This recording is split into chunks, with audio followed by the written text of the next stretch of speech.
In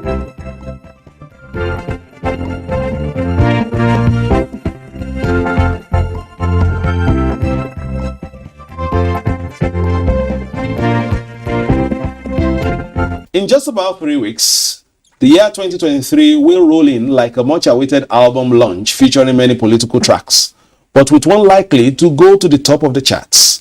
While the candidates are leaving nothing to chance in the frenzy of interaction with the electorate, the tunes coming from the followers have been feisty, combative, and oftentimes contentious. The scripts being written by the candidates today await the scrutiny of the electorate, who are the examiners in February. It is a key junction every 4 years which will define the destination of state for another cycle. Experts say those on the podium must be given every opportunity to have their say on every national issue, to give the populace pointers to the strategic and emotional reflexes of those who aspire to captain Nigerian's big ship. While many eyes are on the big political masquerades already at the village square, some are focusing fully on the ballot itself, its safety and sanctity as the determinant of our collective aspiration. Political Update today will track the activities of the candidates, their supporters, and the agencies that will play key roles on the nation's date with destiny by navigating the labyrinth that is the nation's political fate or space. I am Fisayo Ogunfuyi. Welcome.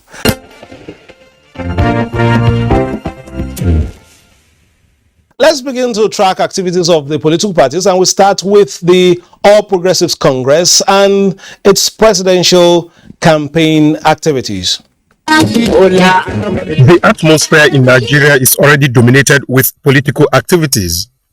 One Nation for Asiwaju and Shetima is one of the active groups that is developing strategies to support the process of upholding the unity of Nigeria as captured in the APC manifesto. If you have people marketing the product, it helps. So we are out to market Asiwaju Shetima ticket to Nigerians. That's why we are calling on Nigerians to keep their unflinching support overwhelmingly to Asiwaju Tinubu, so that this country will be better for all of us. And for the Artisans and Technicians Directorate of the APC Presidential Campaign Council, there is hope for socio-economic sustainability in Tinubu's presidential agenda, where they can increase the productivity of this country, increase employment in this country, thereby addressing the issue of insecurity. And we can have more skilled artisans that are working in this sector to add value to the entire sector of activities and the economy empowerment of the country.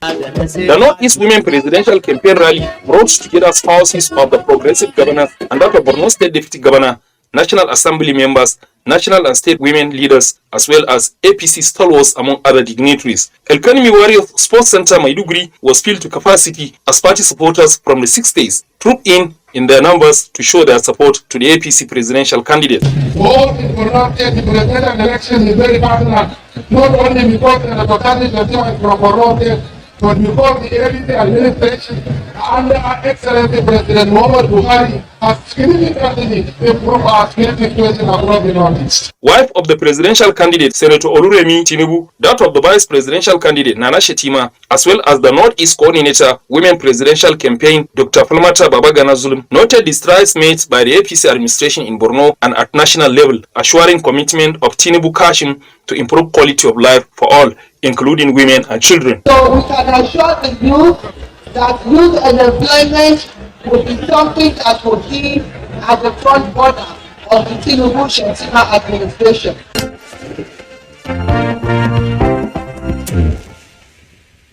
Moving on now to the People's Democratic Party and its presidential candidate. Has been in the southwest and now is in the north central in engagements with the populace and also trying to galvanize the electorate to some of his plans of action if given the mandate. The campaign bus touched ground at the Eagle Square after stakeholders' interactive session in parts of the nation's capital. Senator representing the FCT in the National Assembly, Philip Aduda, led stalwarts, including the vice presidential candidate, Governor Ifeanyi Okowa, DG campaign, and Governor of Sokoto State, Aminu Tambuwal, National Chairman of the party, Senator Yocha Ayu, and others to galvanize support from the electorate. The people of the FCT want to be part of government. The people of the FCT want a representation at the Federal Executive Council. Then, the presidential candidate gave his teaming supporters his to-do list if given the mandate to lead the nation next year. What you have demanded, which requires constitutional review, we assure you we will support that review to make sure your aspirations are protected or are guaranteed in our new constitution. The people of Abuja, before anybody feels the impact of government, you will be the first.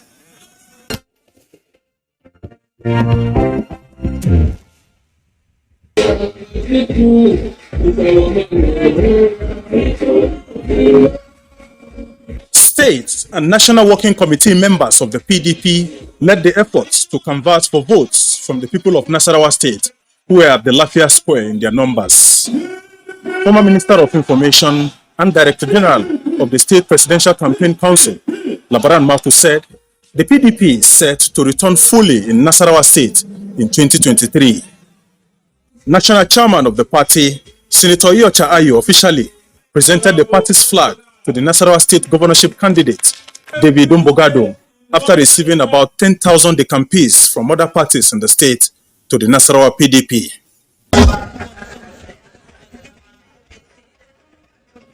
Atiku Abubakar as the president. What you produce in Nasarawa, people will build factory here and protect it. Nobody will come. You have to produce. So go and build factory anywhere. Can you not enjoy of working in a factory here? Which president will do that for you? It's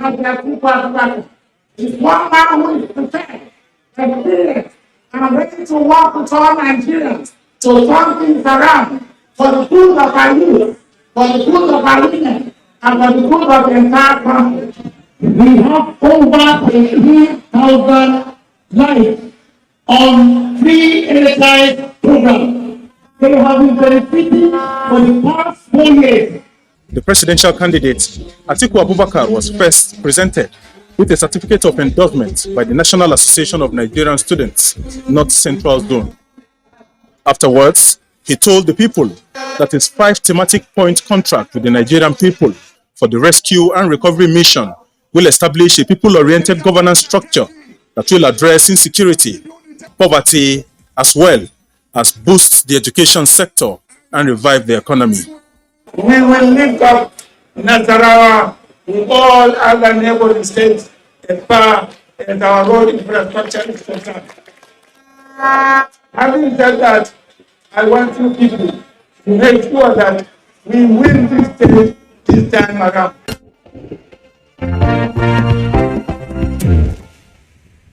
Now, joining me is Mohammed Ibrahim, the national chairman of 100% Focus Movement. Mohammed Ibrahim, nice to meet you. Nice to meet you too. You look very calm, but of course, the political terrain is up and running, and Yes. in a few short weeks, Nigerians will go to the polls. Yes. Right now, first of all, as a player, as a stakeholder in that space, what are your expectations as far as election management and the D-Day is concerned? My expectation is credible election when the D-Day comes, in the sense that the same INEC that we are underrating had done successful election in the past, and we've seen election in some few states not long ago, and it was credible and successful, even beating the ruling party in some states. So and the security organizations also that we have to manage the situation, also they're up and running. And I also believe when the election is closer, the security in terms of security of Nigeria will also improve.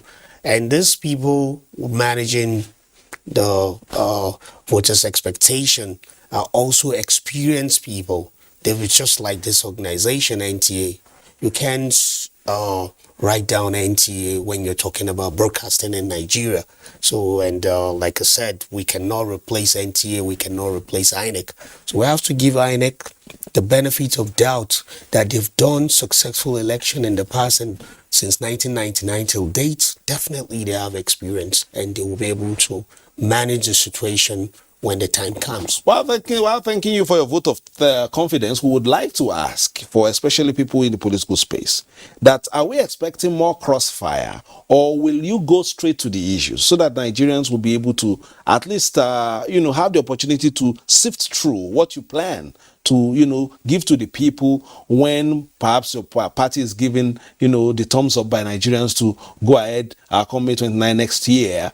Or are we still just going to be seeing all these side talks and true mudslinging all about the place, or are you people likely to tone it down before February? Whatever people are saying today is their right to say anything they want to say, but the most important thing is the terms. People voting for their candidate. So you can use sweet talking or negative words to just get people across your system or across your party, right? Or go against the other party. But in maturity, you have to talk about points if you want to really get people to yourself. So, and some of those political parties, quite all right, just like you just said, the way they're talking is not the right way to pass message to the citizens of Nigeria. Nigeria has come of age and Nigeria has suffered a lot in terms of how it's been, the citizens of Nigeria being manipulated by politicians. So that's the reason why me in particular have interest in Nigeria's political atmosphere, to come to public, to talk to people, to pass the message that whatever we're listening or seeing or watching online should not determine our thinking.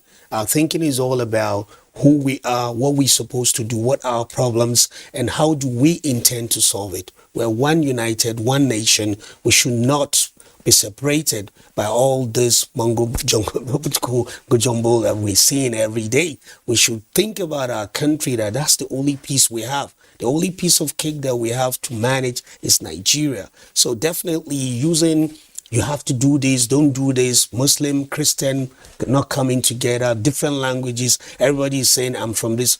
All I do know, we're all from Nigeria.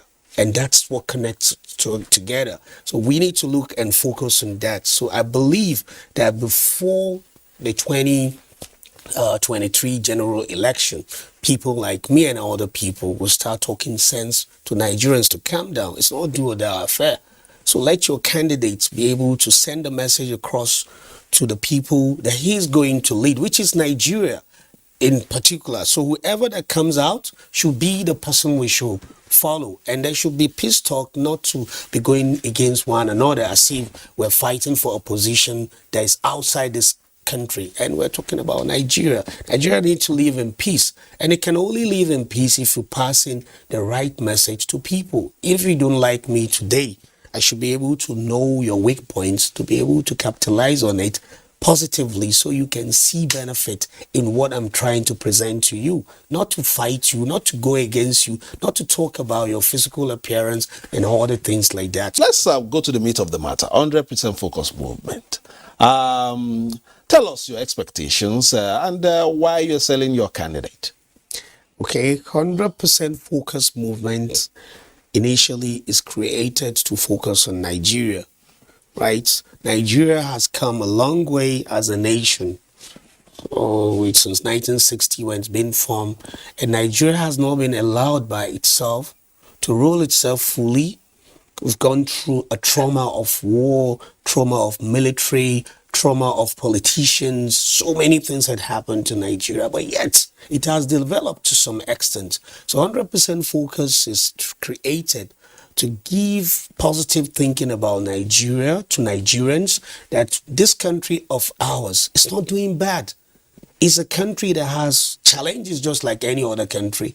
So we need to think about our country as a piece of cake that we have, I always say, that we need to manage very well. So that's why 100% focus is created, to select what is good for Nigeria. or to select what is good for Nigerians by passing the right message. Okay, so among all the candidates that we've seen, we just look at who are among them that had a very good resume that we can be proud of to talk about the person, or to tell Nigerians this is the right person to vote for because of the situation that Nigeria is critically in now. We need to rethink and not to take us back to where we were before.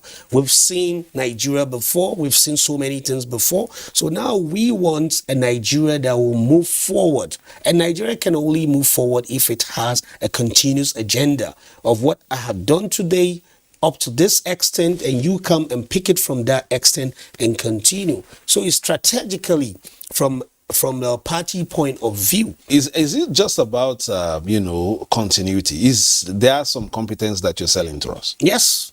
When you look at apart from the continuity I'm talking about, is like for present now the present administration does have certain things that it has done very well, right? So bringing in another set of group of people, they will turn down that and start all over again. And all this project that we've seen been going on very well, even the studio, everything will just turn around and they just change everything and we're back to square one again and start building it again. Another party will come in the future, blah, blah, blah. So apart from that, we're looking at the candidates themselves.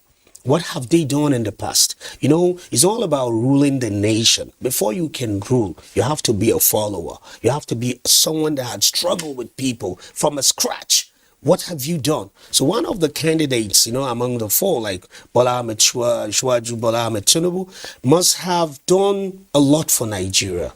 In the first and foremost, since 1990. The three general election during MK Abiola's regime and President Muhammad Buhari, Ibrahim Babangida, and also Abacha. He was a fighter for Nigerians' democracy, and at the end of the day, they were able to win. By 1999, he came into power, and he was not looking to become the president of Nigeria then. He just looked at what he could do. Let me become the governor of Lagos. And while he was a governor of Lagos, he was a follower. But it was very hard time for him because he was coming from a minority party. So he fought against the ruling party then to struggle for 7 years or 8 years. And when he was leaving, he was able to get a very good candidate to represent the party again on another platform, which is ACN. Then later, which is AC, then later on ACN. So there's a transformation of him being a follower, struggling follower, and now making sure that the next person taking his position is also the right candidate, and the next person taking that person is also a candidate. So at the end of the day, succession of good candidates in terms of ruling a state like Lagos, which you look at the economy of Lagos, it's like an economy of almost 60% of Nigeria. Transforming that kind of economy, it's like ruling Nigeria. Just remove Lagos from Nigeria. We realize that the remaining states, maybe Kano, maybe River State, and maybe some certain states like that can come together and say, oh, we are as strong as complex as Lagos, as it may be. But Lagos contains different types of people, different ethnicity, different mentality, different types of anything you're looking for. You have it in Lagos. And it has the largest local government in terms of population, about 11 million in Alimosho local government. And this man is able to rule successfully the people in Lagos. Go to Lagos today and tell them you're not doing Bola Ahmed Tinubu. You see the reaction. You see them, we're not with you. So they believe that they have a leader, and this leader needs to be given a chance to rule. So when you now look at his CV in terms of leadership, he had done well. In terms of selecting the right people, he had done well. In selecting even the right people for this current government, go and look at the people he had selected for this current government. Those people the people he selected in those locations, they are ruling, like Fashola and the rest of them. They're doing very well in their atmosphere. So definitely, when we give him a chance to come in as president, the thing is about mental thinking, and his faculty is really kicking. So give him a chance and see what he's going to do. He's going to set this Nigeria to the next Nigeria that we're looking for. Because by 2050, we want our passport index to increase. We want people to start saying, I want to become a Nigerian. I want to have a Nigerian passport. I don't want British or an American passport. So for us to do that, we have to stay back home and struggle for our nation and work hard and make sure that we refuse to leave Nigeria for what it is today. We'll have Nigeria of what it's going to be tomorrow to be proud of, because we can only build Nigeria when we're leaving. So that's why we need a leader like him. After him, I'm very sure the next person will be better than him. And the next will be better. And that's how Nigeria will be fixed. But by the time you're bringing half-baked people that do not even understand how to unite Nigeria together in terms of I'm from the south, but people from the north do not even think that I'm from the south. They are seeing me as a Nigerian. That's the kind of qualities he has, because I'm from the north. But why am I agitating for him? It's because I've seen him being an instrument to unity of Nigeria. But all the candidates, I've seen them, they've been one-sided. Oh, I'm from the north, so northerners should vote for me. No, I'm from the southeast, so southeast should vote for me. But he's talking about, I am your candidate. Vote for me because I'm Nigerian. Right? So that's why I'm supporting him. And that's why I'm 100% focused. It's all about Bola Ahmed Tinubu 100% for now. Maybe later we may say he's not doing the right thing. Then we come after him also. You gave pledge to people you need to do certain things, but you're not doing. So that's when our movement again will come after him, because we have our agenda. Our agenda is Nigeria's agenda. So if it's not well implemented, definitely we use the same voice to say, please, Baba, this is not what you said. Please think about us as Nigeria. And we're not going to abuse him. We're not going to say negative words, but we'll have a psychological way of putting them to work. You understand? So that's all about 100% focus. All right. That has been Mohammed Ibrahim of 100% Focus. That has been the guest segment. We will continue with the rest of the program shortly.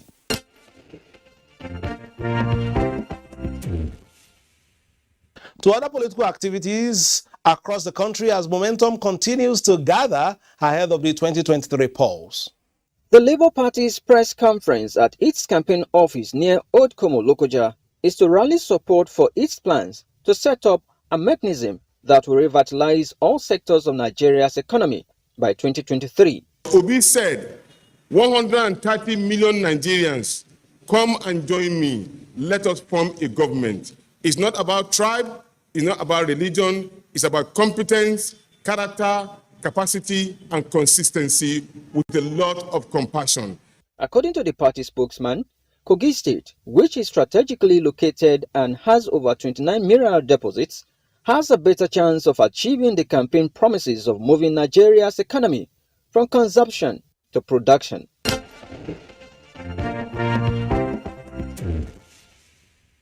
Gathered here are representatives of the Conference of Nigeria Political Parties and the Coalition of National Civil Society Organizations. They are standing with President Muhammadu Buhari for supporting the Central Bank of Nigeria ongoing transition from cash-based economy to a cashless Nigerian society. No Nigerian should support the current cash economy, where corrupt politicians steal without trace and stockpile our commonwealth in their rooms or bury stolen money in their farms. For corporate entities, a cashless economy will lead to faster access to capital, reduce revenue leakage, and reduce cash handling costs, among other benefits. A full cashless economy, they emphasized, will be the best anti-corruption legacy of the President Buhari administration.